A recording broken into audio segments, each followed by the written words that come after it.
بسم اللہ الرحمن الرحیم۔ السلام علیکم ناظرین، میں طارق اسماعیل ساگر آپ کی خدمت میں آج ان سنگ ہیروز کے سیریز کے اپنے اگلے ہیرو کی کہانی لے کے حاضر ہوا ہوں۔ ناظرین کرام، یہ وطن کے وہ بے نام سپوت ہیں جو دشمن کی صفوں میں گھس کر پاکستان کی آنکھیں بن کر جو کچھ دیکھتے ہیں وہ پاکستان تک پہنچاتے ہیں اور دشمن کو اندھا کر کے یا تو وہیں شہید ہو جاتے ہیں، اگر قسمت بہت اچھی ہو تو زندہ بچ کے پاکستان پہنچ جاتے ہیں۔ ایسے ہی ایک انسنگ ہیرو سید سلیم واس کی کہانی آپ کو سنا رہا ہوں۔ آپ نے نام تو سنا ہوگا، ممکن ہے میں کچھ ڈیٹیل سے آپ کو گزارشات کر سکوں۔ ناظرین کرام،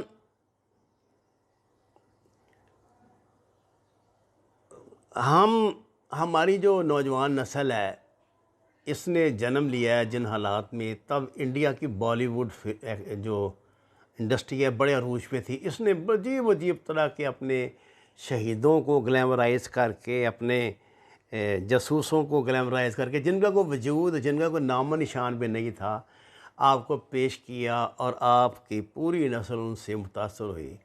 حیرت کی بات یہ ہے کہ ان ہیروز کی کہانیاں ہم پردہ اسکرین پر بھی نہیں لا سکے۔ اس سے بڑی ہماری کیا بدقسمتی ہو سکتی ہے۔ ہمارے ملک کی سینسر پالیسی ایسی تھی کہ ہم اس پہ کچھ بنا نہ سکے۔ میں نے دہشت گرد کو بڑی ہمت سے کسی نہ کسی طرح تیار کروایا تھا۔ پوری 13 قسطیں اس کے پی ٹی وی کے ڈبوں میں بند پڑی ہیں، آج تک کسی کو خیال ہی نہیں آتا۔ حالانکہ دیکھیے کتنی دہشت گردی ہو رہی ہے، اور ساری وہ کراچی کی کہانی ہے۔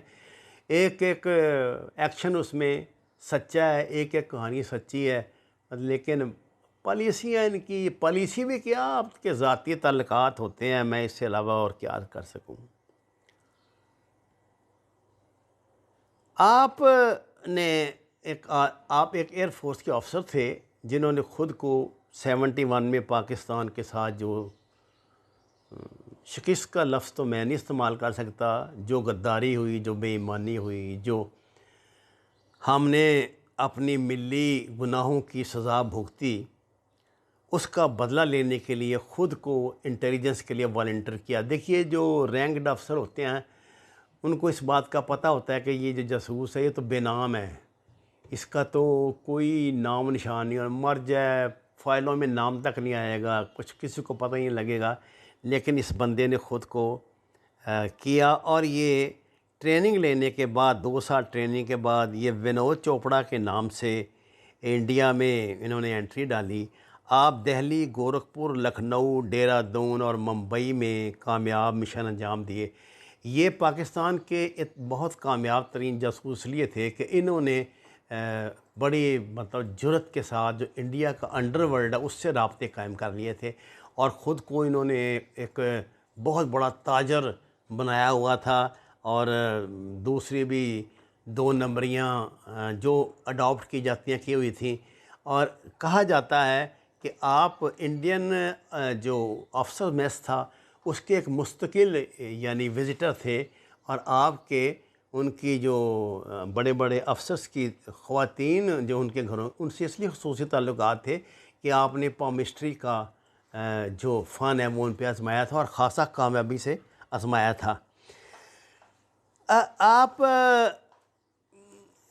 حساس ترین فائلیں پاکستان کے ساتھ پاکستان میں منتقل کرنے کے ساتھ ساتھ اپنے مشن سے ہٹ کر گورکھپور میں موجود بھارت کا خفیہ اور مضبوط ترین ہوائی اڈہ، جس میں اس وقت 40 جہاز جو موجود تھے، اہم اسلحہ اور عملے کے خاصے لوگ موجود تھے، اس کو آپ نے ڈائنامٹ لگا کے اڑایا۔ اس زمانے میں ڈائنامٹ ہوتا تھا، اور خاصا ان کو نقصان پہنچایا۔ یہ شاید اس نوعیت کی انڈیا میں پہلی کارروائی تھی، اور اس کے بعد انڈین ایئر فورس کے کسی اڈے پر ایسی کارروائی ابھی تک نہیں ہو سکی۔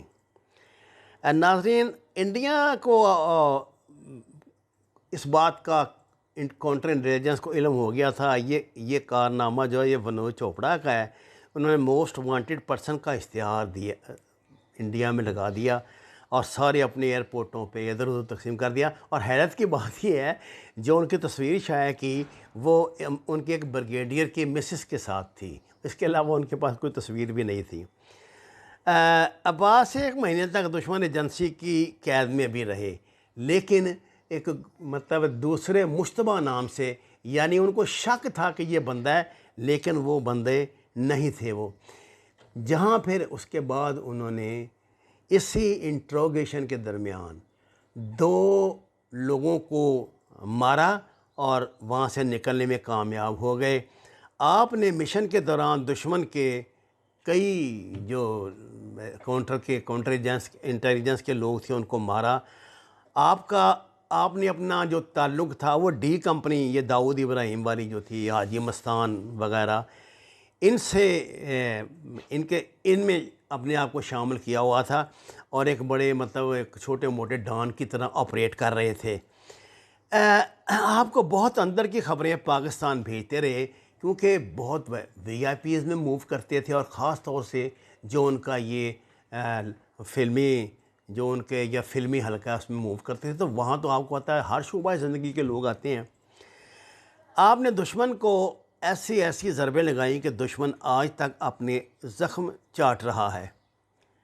آپ کا تعلق اور جب انڈیا میں موسٹ وانٹیڈ یعنی اشتہاری قرار پائے تو آپ کو وہاں سے فرار ہونے کے لیے مجبور کیا گیا پاکستان کی طرف سے کہ یہاں سے نکل جائیں، کیونکہ پاکستان نہیں چاہتا تھا کہ اپنے اتنی ایک قیمتی جو ایک اپنا سرفروش ہے اس کی جان کو خطرے میں ڈالے۔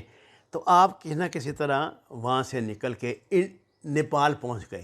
نیپال میں آپ کو پتہ ہے کہ انڈیا کا بہت اثر رسوخ ہے، اور انڈیا یہ بھی جانتا ہے کہ دنیا کی بیشتر انٹیلیجنس ایجنسیاں جو ہیں ان کے جو ریجنل ہیڈ کوارٹرز وغیرہ ہیں وہ نیپال میں ہی ہیں، جو انڈیا میں آپریٹ کرتی ہیں۔